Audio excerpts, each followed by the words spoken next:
When I was a teenager, I used to play a lot of video games.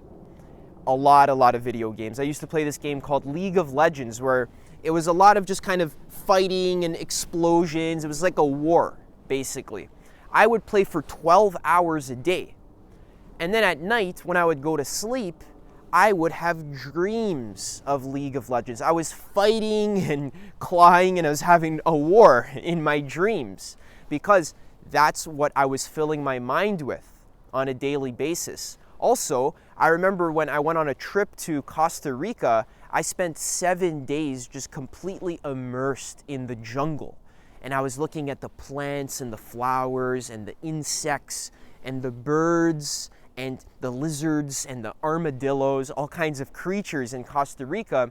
I noticed when I went to bed that night and closed my eyes as I was about to fall asleep, behind my eyelids, I saw these fractally nature kind of shapes. I saw like leaves and mosses and this kind of like tribalistic sort of patterns were behind my eyelids. That's because I spent the entire day absorbing nature. So nature literally became a part of my mind. It became a part of me. So whenever you're doing personal development, you're trying to improve the quality of your life and your finances and your relationship, your health, your spirituality, you are going to be working with your mind. I think a lot of people understand this. They kind of get it that, okay, my mind is like the central processing unit of my entire life. If human beings are not a computer, but if, as an analogy, you were like a computer, your mind is like the CPU. It makes all the decisions. So in order to change your life, you need to work with your mind. So what I'm talking about here in this video is that the kinds of things that you are choosing to feed into your mind, the kind of media, friends, environments, thoughts that you are allowing to occupy your mental space on a daily basis, that is what is determining how your mind is shaping itself, and that is determining how your life is shaping itself. So let's get into some examples. Let's start with movies. There are all kinds of amazing movies out there today, and you may have noticed if you've ever watched a horror movie. I remember when I was 10 years old, I was with my parents and we thought it was a great idea to watch a horror movie about alien abductions. It's called The Fourth Kind, I remember. This movie is about, in Alaska, there were people who were getting abducted by aliens at night, and then their memories would be wiped. And the main character was a hypnotherapist who would hypnotize these people because they were having problems in their lives. And as they were going into the trance, they would all of a sudden have these traumatic memories of being abducted by aliens. And it was a very scary movie. It was very unnerving. So as I was watching this, I was 10 years old. This movie scared the ever-living crap out of me. And I was traumatized for over a year, actually. I was unable to sleep. I remember that night, after I watched the movie, I stayed up the entire night, just in my bed, under the covers with the lights on, just terrified that a freaking alien was going to enter my room and abduct me. And I was a pretty smart kid. Logically, I knew that I wasn't going to get abducted by aliens. That had never happened to me before, and it's unlikely that it would happen to me like now just because I watched a movie about it. But since I chose to focus my attention on that movie, it was an hour and a half of my mind being programmed with this idea and this kind of this anxiety-inducing idea of aliens coming into my room and abducting me and then wiping my memory clean so that I don't remember. It was terrifying. So it was over a year that it took me to get over this fear. I couldn't sleep for a very long time. I had to sleep in my parents' room. I had to sleep in my brother's room. I couldn't sleep by myself. I needed someone else in the room with me because I thought otherwise I'd be abducted. So that's one example of how watching a movie affects your life. Now that you're an adult, see, you might say, Adam, well, you were 10 years old, but I'm an adult now, so horror movies don't scare me. And I want to say, yeah, I'm an adult too, and I got over that fear, and I can watch most horror movies without having nightmares that night. However, that doesn't change the fact that if you're choosing to invest an hour and a half of your time, your sacred, precious time and attention is being invested, pointed at some negative image that you probably don't want to become like. You don't want that to be occupying your mental space.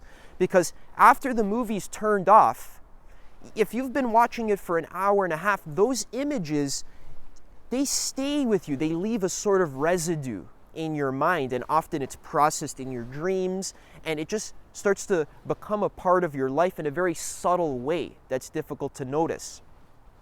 If you're watching a lot of action movies, for example, of guys running for their lives at all times and grabbing guns and shooting people, this is programming your subconscious mind with the idea that living an exciting and fun life usually involves violence or war or killing people of some kind. Now, logically, in your logical mind, you know it's just a movie and it's just acting. And obviously, I know, Adam, that being an action hero like Tom Cruise or Die Hard or whatever it is, I know that that's not how I actually want to live my life. It's just a movie, just for entertainment. What's the big deal? Are you saying I can't watch action movies? No, I'm not. You can do whatever you want. You're free.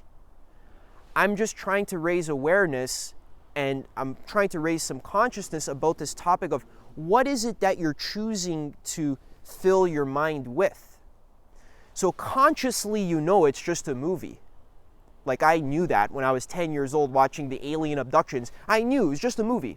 But that doesn't matter, because subconsciously, your mind is still absorbing the information whether you like it or not. You can convince yourself that it's just a movie, but at the end of the day, it's still occupying your space. It's still there. You're still seeing explosions and guns and people killing each other. It's still there in your mental space, and that has a subtle effect on your mood.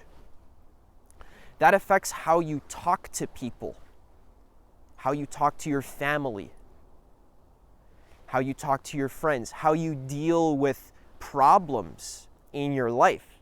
If you may have the tendency to explode whenever something goes wrong, or to run as fast as you can, or to be violent and aggressive in the way that you handle little problems, like maybe something breaks in your business, or your dog takes a shit on the floor, whatever it is. It subtly determines the way you deal with events in your life based on the media that you take in. So that was movies. Let's talk about music, for example. Music has a very, very powerful ability to imprint your consciousness, because the words and the sounds, it's just vibrations. So when I was a kid, I used to listen to a lot of Eminem. I still listen to Eminem, and I love Eminem. So I'm not saying that you can never listen to your favorite music if it's a little violent or whatever it is. Once in a while, I will listen to some gangster rap, hip-hop music, whatever it is. But I am becoming more and more conscious of how this music does have a subtle effect on my mind. Now, back in the early 2000s, there was this big controversy because Eminem was making this extremely violent music about killing his wife and murdering people in explicit, brutal ways. And the news was or the whole media was having a fit. They're saying, Eminem, you're not allowed to make this music and give it to our kids because that's conditioning their minds to be violent. And Eminem was saying, no, it doesn't. I'm just an artist. I'm just expressing however I want. But the truth is, at the end of the day, of course, if you listen to violent music with violent topics, it's going to predispose you to behaving in a violent way. And you might say, well, that's the kid's choice at the end of the day. Yeah, sure. Most people who listen to Eminem don't end up committing crimes or anything like that. I haven't, and I've listened to a lot of Eminem. I'm a big fan. But that's not the point. The point is not the gross impact that it has, but there's also a subtle impact that it has. The music, like when I was in high school and I listened to a lot of Eminem, subtly I had this kind of rebellious sort of way of behaving, and it was kind of violent in just the way I was. So music can imprint your mind, heavy metal and stuff, but music can also imprint your mind in a positive way as well. So if you listen to classical music or more higher vibrational music that includes positive affirmations as well, it's important to pay attention to the kinds of lyrics that you're listening to habitually. Now, again, that doesn't mean you can't listen to Dr. Dre or NWA, once in a while, or heavy metal once in a while. That's fine, but you want to make it like the majority of the music you listen to be positive, uplifting, positive affirmations. And then once in a while, as a treat, you could say, or not even as a treat, I don't want to say, but just to change things up a little bit, you can listen to something that is a little bit more negative, but you want to make the majority positive and then a little bit negative. I'll leave a link to a Spotify playlist below. There's some cool high vibrational songs in there, but just some positive affirmations, good lyrics about creating positive things in your life because it affects you, it affects your mind. So this is what affirmations is about. So let's talk about the thoughts that you're thinking. Whenever you write affirmations in a journal, you're practicing certain thoughts. Like, for example, I am highly pleasing to myself in the presence of other people. Or, I deserve to be wealthy.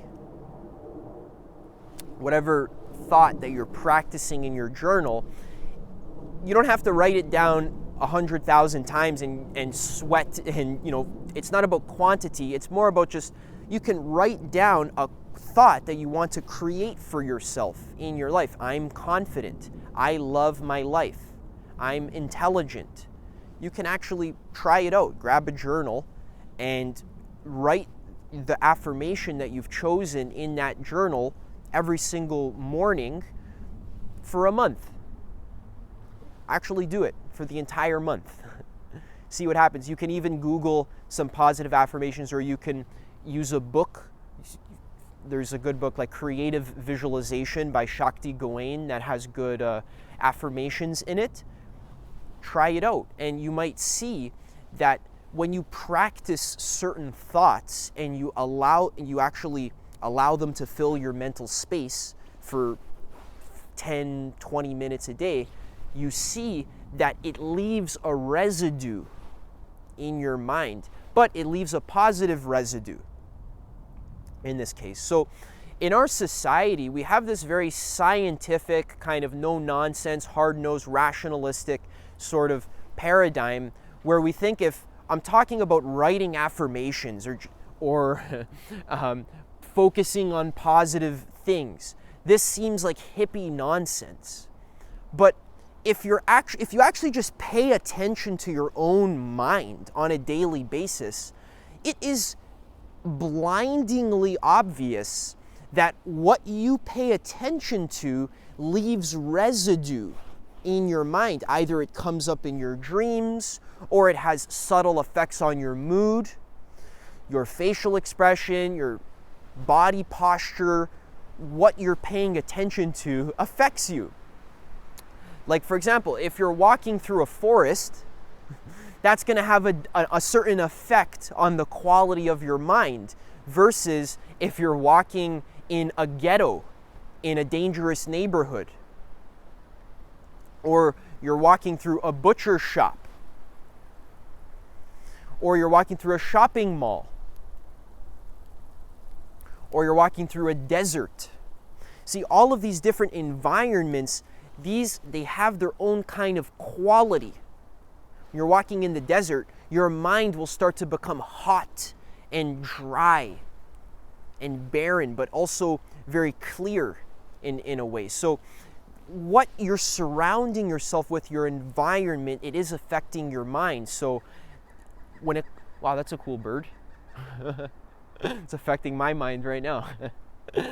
So when it comes to organizing your house, for example, you want to make sure that things are clean.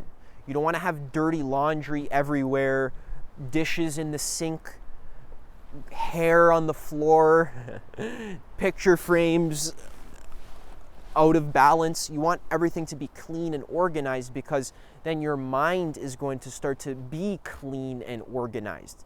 It's very clear. The way your room is reflects your state of mind in both ways. It's a give and take. So your mind affects your environment, and your environment affects your mind. It's like a two-way mirror. So there's two ways that you can work on improving your life. You can work on changing your environment, changing your friends. We haven't talked about friends yet. Changing the movies you watch, changing the news that you absorb, the video games that you're playing. That's actually a very practical way to change the quality of your mind. Instead of watching random YouTube shorts of the most low consciousness, bottom of the barrel entertainment that's got millions of views that anyone could watch. Instead of that, maybe you should replace that with reading a book about personal development. Or it could even be an inspiring movie that you can watch, an artistically created movie. So let's talk about friends now. So the friends that you hang out with have a massive impact on who you are being as a person, and that ends up determining the kind of life that you're living. There was a very famous personal development teacher who was actually Tony Robbins' teacher. His name was Jim Rohn. He was very popular in the 80s. He had this quote that said, "You are the average of the 5 people that you hang out with the most."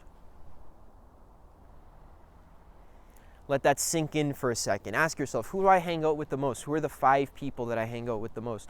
You are the average of that. This is because as a human being, as a tribal creature, you've evolved as a tribal creature, it is so natural for you to absorb the qualities of other humans. Whenever you hang out with certain friends, you start to become like them. You start to use the same slang as them. You have the same sort of speaking mannerisms. You start to be interested in the same things. You may even start to share the same beliefs about the world and the situation that you're in your life. So this happens consciously, but most of it actually happens subconsciously. This happens almost automatically. Like, you start to mirror your friends' speaking patterns and behaviors, and you don't even really notice it. It's very subtly. So it's not only about the speaking patterns, it's also, most importantly, it's about the beliefs. What kind of beliefs do your friends hold about themselves? What kind of self-image do they have? Do they feel confident in themselves? Do they feel like they're worthy of success and abundance? Do they have good character? Are they interested in growing and developing themselves, or are they kind of stagnant and stuck and they believe the world is out to get them? They have a victim mentality. That is what you are going to absorb. You're going to become like them. you need to start treating yourself a little bit more like a very sensitive creature. I'm a very sensitive creature, but everyone is, but some people don't notice it as much. So you need to be a lot more sensitive about what kind of people you're talking to on a daily basis, who you're surrounding yourself with. One great way that you can surround yourself with a higher caliber of person, so that you can, those 5 people that you hang out with, you can start to add higher quality people in there so that your average will go up, which is you. One great way to do that is to start listening to audiobooks. For example, when you go for a walk, you can purchase a autobiography of someone who you aspire to be like, or you can listen to a book about success or about prosperity, abundance, or maybe about meditation, enlightenment. I've spent a lot of my time listening to meditation teachers and gurus because that's how I aspire to be. So this even applies to YouTube videos that you listen to, the kind of people that you follow. Recently, I've gotten into Linux, which is a certain operating system. So there's like Windows, Mac, and then there's Linux as well. So I'm kind of a computer nerd. So I was just kind of tinkering around with these different Linux operating systems. They have thousands of them. And I was watching a lot of YouTube videos to kind of learn which is the best operating system, how should I use it for my use case, and all this kind of stuff. And I started keeping up with the Linux news, and I started noticing that my mind started thinking about this computer operating system all day. And then I started kind of becoming like the YouTubers who all they talk about is just Linux all day. And some of them they're nerds, basically. They're a lot of them I don't really aspire to be like. Some of them are overweight, or they're just kind of like, they're kind of no-lifes in a sort of way. All they think about is optimizing their computer operating system, and that's cool. If that's a hobby of yours, that's fine. I'm interested in that as well. So I'm not judging you. A lot of really nice guys make YouTube videos about that, but I'm saying that started to kind of creep into my top 5 people. And then I started to become an overweight sort of Linux nerd who is just kind of only thinking about that. It's kind of a rabbit hole, and it's a kind of a waste of time to think about it too much, unless it's a hobby you're interested in. My point is that you want to really pay attention to the kind of content that you're absorbing, because it really does affect who you're being as a person. Now, I want to tell you about a very interesting spiritual school, which is very relevant to the topic we're talking about right now. Over the last few years, I've been studying a lot of Tibetan Buddhism. And they do this very interesting style of meditation in Tibetan Buddhism, where it's called deity meditation. So they work with a certain anthropomorphized figure, so like a deity. I'll put one on the screen right now. You may have seen this before. It looks a little bit exotic and mystical, but it actually has very deep symbolism and meaning that is very useful for training your mind. So the Buddhists are very smart. I'm sure there's many people in reality who are Buddhists that are not smart, but I'm talking about the enlightened Buddhists, the guys who are actually making these teachings. They are very wise. They've done a lot of meditation. They understand the nature of mind and how to create a wholesome state of mind. So this deity represents a certain quality. So for example, the quality of compassion. And there's one deity whose name is Chenrezig. He's a very popular Tibetan Buddhist deity. And as you're doing this kind of meditation with Chenrezig, you're focusing your mind on this deity, and you're paying very close attention to all of the qualities. So you're paying attention to a jewel that he's holding in between his hands, like this, in a prayer position. You're paying attention to crystal beads that he's holding in his fingers. He's holding a flower, a white flower that's blossoming up near his left ear. try to visualize this with me. Really try to feel into that quality. What does that give you if you're holding a crystal, for example, in a prayer position in front of your heart? What does that do to your mood, to your posture, to your breath? Chenrezi's skin is bright white, like the color of newly fallen snow in the bright sunlight. He's wearing necklaces and a beautifully, superbly jeweled crown on his head. He's got bracelets and anklets, and he's also wearing silk clothing. Imagine that you're wearing silk clothing right now that's embroidered in gold. So this kind of visualization is, you're visualizing the deity out in front of you and often above your head as you're doing this meditation, but then you're also visualizing yourself as the deity as well. So these are enlightened qualities. In my meditation group, my free weekly classes, you can join if you're interested, there's one kind of meditation we do where we sit on a lotus flower. So as we're meditating, we're visualizing that we're sitting on a flower. Now you might say, well, Adam, that's like the hippiest you could possibly get.